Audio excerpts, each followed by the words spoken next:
Hello everybody and welcome to Unfinished Projects, a show where I try to finish an actual project. And today I'm going to be teaching you how to work with Forgeworld Resin, and I'm going to try to build Lorgar.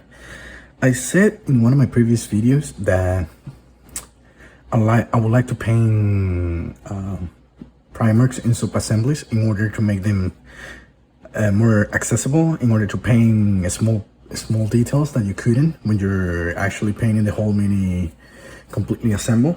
But to be honest, that goes against my beliefs. I think that if the brush doesn't reach a part, you shouldn't paint it. So I'm going to be teaching how to work with the resin, how to clean it, how to cut it, how to clean some of the small details. And the first thing you should do is get some water and some dish soap, because as I said in my previous videos, I just grab like three is okay. I usually use a toothbrush for this step in order to clean the resin and all that, but I do not have any toothbrush at the moment. The Forgeworld Resin, in order to be released from the mold and to not damage the miniature itself, it has a mold release. Sorry, I couldn't find the word. English is not my mother language, and sometimes it's really hard for me to find the word in my brain. And yeah, so you have to clean the resin itself before you can glue it, prime it, and paint it. So to do that, what I have is I grab some water, I put some dish soap like I did in here. I'm gonna put an extra one just in case. You don't have to make it like extra soapy. As I don't have a toothbrush, I'm gonna use a regular sponge.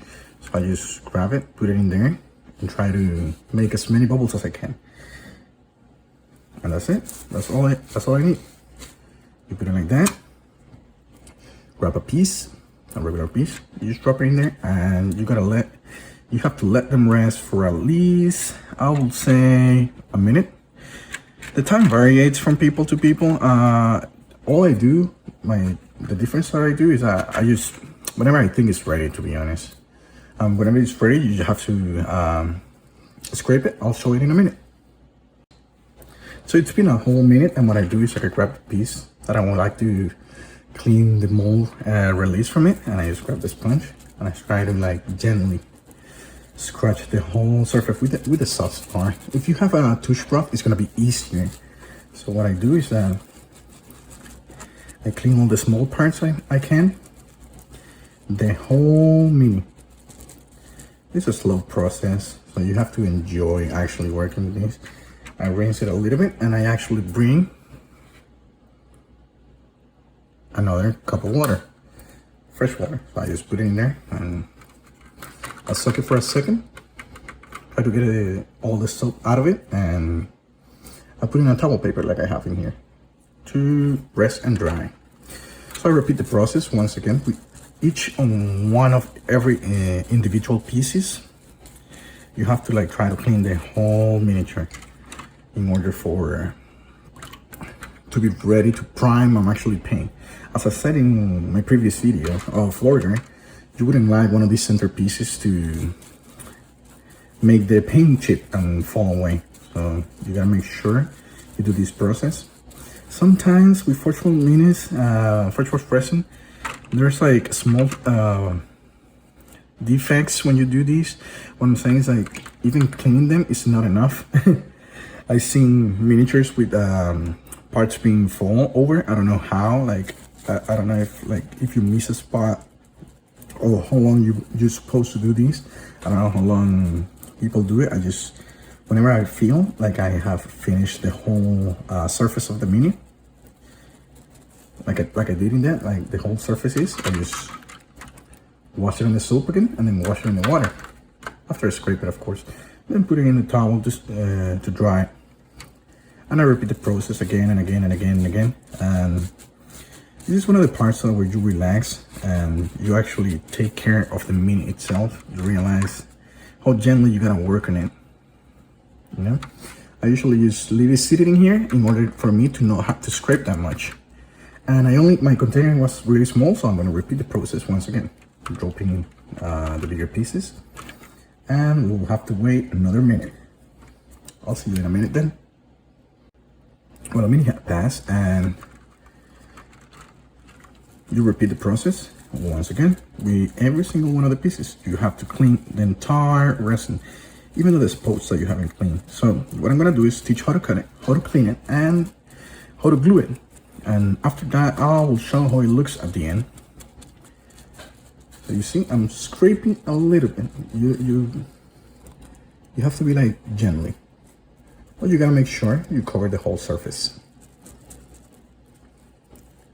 All these I'm gonna get rid of later, but you gotta make sure you clean it anyways, just in case. And especially the joints where you're gonna glue them. Sometimes I believe the glue doesn't stick because of the mold release agent too. So I clean it in here, and then I clean it once again in here, and it's ready. I have gloves right now, but you can feel the resin when you get any miniatures from Forgeworld. It feels like moisture, I would say. And after you clean it, it's supposed to feel like dry and fragile. It's the word I've been looking for.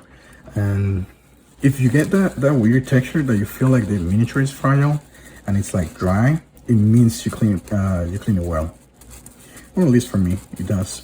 I never had a Forgeworld model getting the paint chip away. So I repeat the process once again with each one of the individual parts. When you get a big vehicle, this is annoying because you gotta fix all the bending at this stage, and it's a little bit annoying. But you know, you gotta love the hobby and every single of the phases of it. It's like you get used to doing the same things again and again and again, but in a good way. You're gonna enjoy it. And the last piece.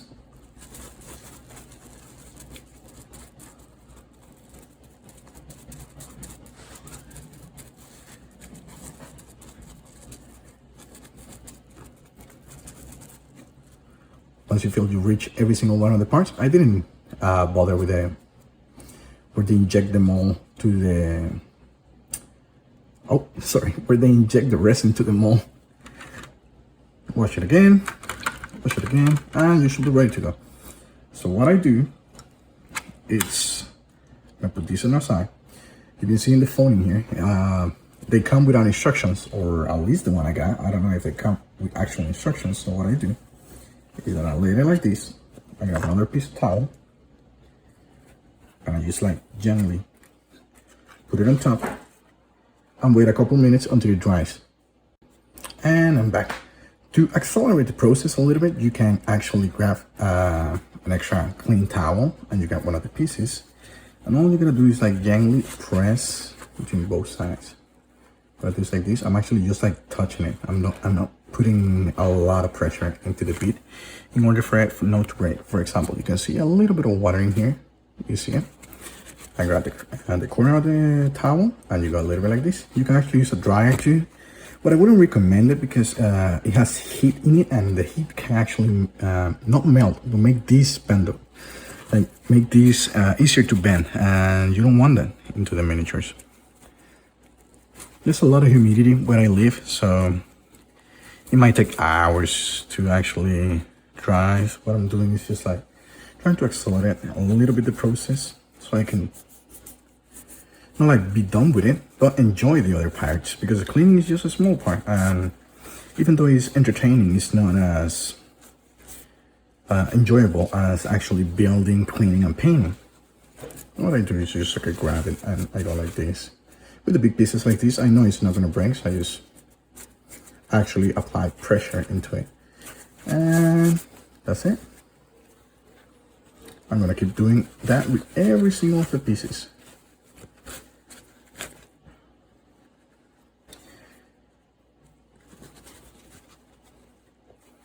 I actually got into this hobby by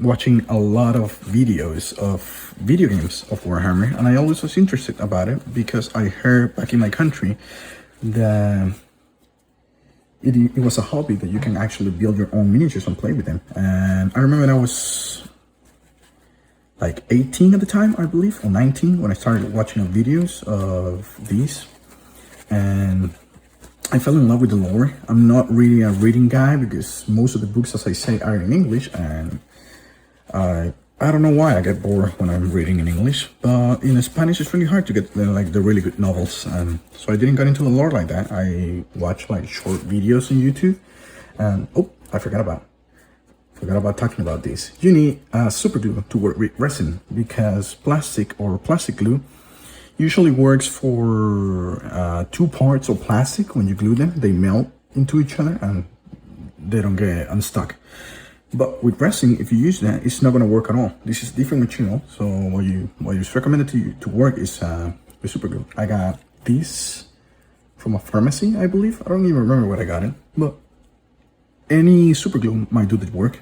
And as I was saying, I got into the hobby by looking at some videos, and then I started looking at painting videos, and I wanted to actually get involved into buying miniatures and actually have them, work with them, paint them. But in the country where I live, there's no games workshop and there's no companies like that. The only things you can get is like actual models of tanks or helicopters, like Tamiya, for example, but cheaper versions than that. And even though they're cheaper than that, in my country, my home country, the currency does not allow you to have hobbies. So even if I wanted to, I will have to work at least like 3 months to buy like one tank. And I had to pay bills, you know, you have to eat, you have to pay electricity, whatever. And that was impossible for me. So for me, the hobby was just like a far away fetch dream that I wanted. I really wanted to get into this. And I saw like something that it was impossible to do. I'm cleaning the small holes because I know probably, I believe the backpack will have, yeah, you see, it will have something just to attach it. But I have to cut it. Oh, look at that, one piece fell. That's not a good sign. I'm supposed to cut this. And somehow it fell perfectly. It didn't break anything. Oh, look at that. You see the nasty moonlight? I'm gonna zoom in. You see it? I mean, for me, it's a nasty moonlight, but that's so small. I hate the air bubble. I show it in the review. Look at that air bubble, it's so annoying. And it's not only one, there's a smaller one right there. But it don't matter. I like the detail. You can see the water still inside of those places. That it don't matter. I'm not gonna glue anything on top of it. So by the time I prime it, it's gonna be dry. I'm gonna let it dry for like a couple days. We're gonna be good on that. So I'm gonna move to teach how to cut the pieces out of the resin. For that, you need some clippers. I have these. I'm not a sponsor. I used to have a cheaper ones, but they broke. And I was in a Games Workshop store, and I had the Age of Darkness box, and I figured out that I needed some clippers, and this is the only one they had, so I had to get these ones. And I do not recommend them because they're supposed to be fancy and they're a little bit expensive, on the expensive side. And if you cut metal with it, it will break the teeth, calling in Spanish. I don't know how they call it in English. And as you can see in here, I screwed them a little bit. You see when I close, it's not perfect. It's because I cut metal with it and I didn't know, because I used to use the cheap ones for everything. But to cut plastic, they're perfect. If you only cut plastic with them, they're perfect. So anyways, you got one of the resin parts. I'm gonna start with this one, which is one of the easiest parts. And you're gonna place the clippers like this. You go with the mold in order for not to break it. And when I do, it's like I slightly start cutting, and I keep doing it as slowly as I can in order for the resin to not break. And I keep doing it like that. I know it takes a lot, and I already made the cut in there. You can't see it right now, but I'm gonna move to the other one. And I go like this, and I keep doing it slowly until the whole piece it's completely cut. Every time something like that snaps, I get so scared because you can lose a part of your miniature, and you don't want that. Resin is so fragile to work with, and here you go. This is like the final result, but I get a knife, you get it out. You need a brand new blade or a sharp enough blade. I'm gonna make some zoom so you can see what I'm doing. And you see all these, even though it don't matter because it's gonna be glued to the base. Let me glue it like this. I'll still clean it because I'm a maniac or something. So you go like this with a knife as slowly as you can. As slowly as you can, so you don't cut yourself. And you start cleaning. Cleaning everything. And that's why some people don't like to work with resin. Now imagine this with the metal. I feel it to the touch and it's perfect. It doesn't look flat at all, but this is not a centerpiece. So I'm just gonna put it in here and it don't matter at all. Now I'm gonna repeat the process with almost every single one of the parts. I'm gonna teach one of the small ones so you see and you don't damage the miniature itself. For example, you see this one right here. I'm gonna go with the mace. Usually you see this and you try to get sure that's not a part of the model. You have to make sure it's part of the mold. So I got my phone in here and that's why I open up reference and you see the model. That's why I work with this. So I make sure it's not a part of the model. I try to look as much as I can of the mace because that's what I'm going to be working with. So I got a 360 one. Oh. And it's not a part of the model. It's kind of dark where I'm supposed to see, but I'm sure that's not a part of the model. So once you figure out that's not a part of the model itself, you grab the clippers, the ones we were working with. You put them where you're supposed to cut. I usually cut a little bit upper and you make them work. And that's it. There's a little bit in there still that I'm gonna have to clean, but I'm gonna make them in a different way. So I still have these, and as the big pieces, you just put the clippers on the same angle of the part. And you go as slowly as you can until you chip it. I slowly apply pressure until it's gone. So now that I have a part ready, well, not ready, cut from the spruce, I grab my knife once again and I start cleaning. Start slowly taking the pieces I don't need. So I forgot to show it when I have all the things that I need. These are the nail files I talked to you guys about that I cut from actually regular ones. And I just cut them like this so I can grab a piece that I need and it's small enough. I have two different ones, so I got the softest one. And I just go gently like this until I make sure there's no signs of the mold. You see? That's just another imperfection of the model. I can file it away if I slowly work into it. So as I was saying, I was trying to get into the hobby and I never could because there's no game workshops and stores back in my country. And for the people asking where my country is, I was born in Venezuela. I did damage a little bit by applying pressure to this, but it won't matter.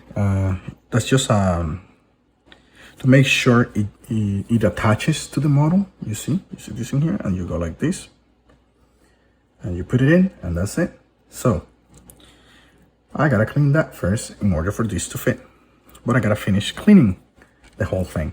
So you see all these that I was talking about, that's not part of the model, so I have to clean it. So for that I use my knife.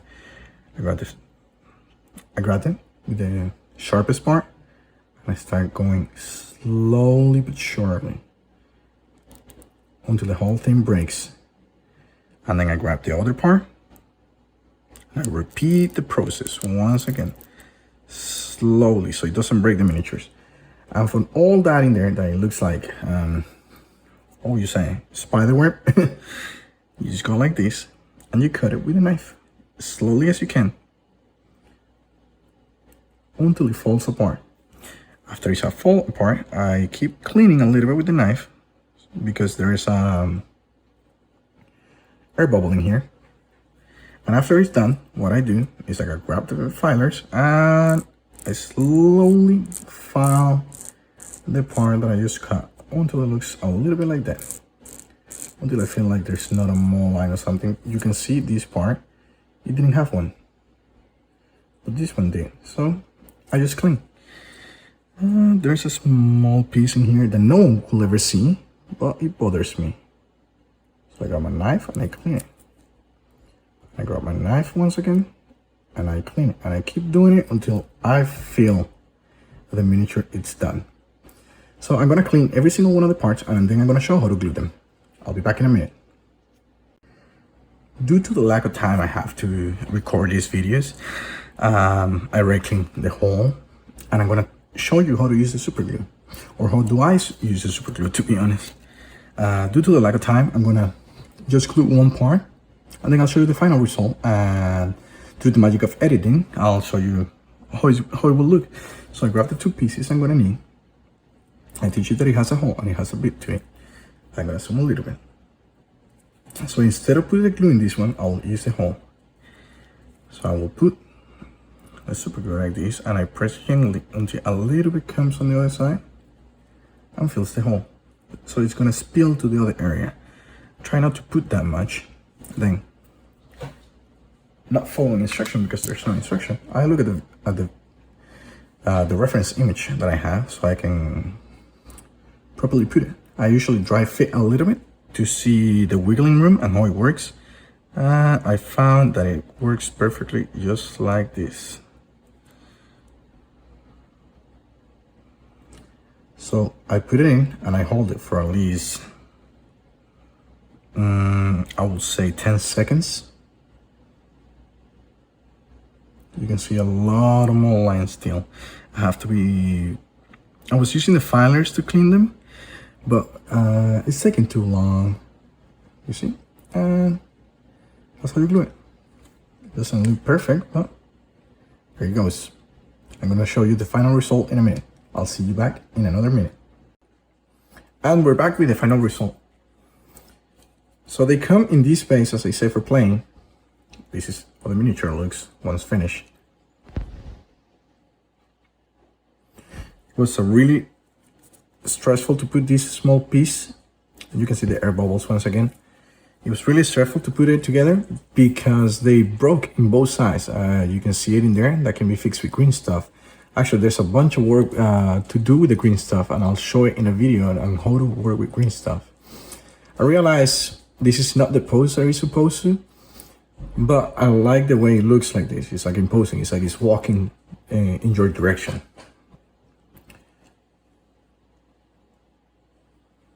I love the way it looks when finished. And this is the base for playing, and this is the base for showing. So what I'm gonna do is just gonna leave it like this for painting, and then I'm gonna teach how to magnetize the small parts because they stick like this. Well, they don't, to be honest. You can see a bunch of gaps that I have to be worked with green stuff. And the mini goes in the middle. And this is the way it's supposed to be for showing. It's a beautiful centerpiece. I love the way it looks. You can see his mean face. Still super glue in the cape. I love the skulls and all the small candles, the symbols. It's gonna be really fun to paint this guy.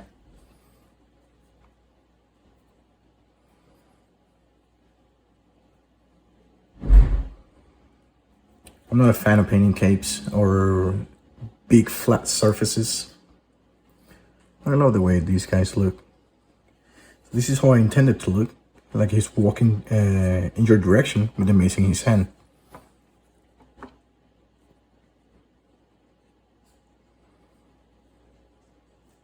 It's just imposing, as I knew it was gonna be by the pictures in the Forgeworld range.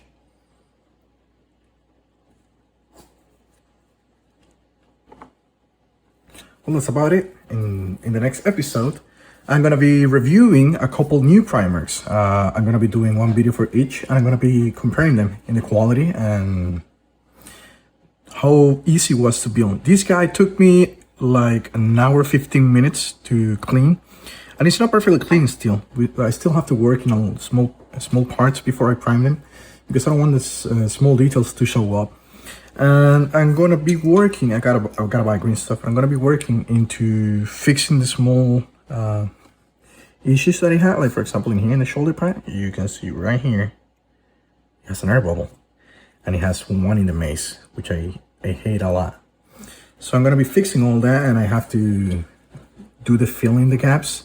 But I'm thinking about teaching how to magnetize and fill the gaps in the same video. So if you guys like and enjoy, please like the video and share if you can. If you didn't, just leave a mean comment. And I hope to see you in the next one.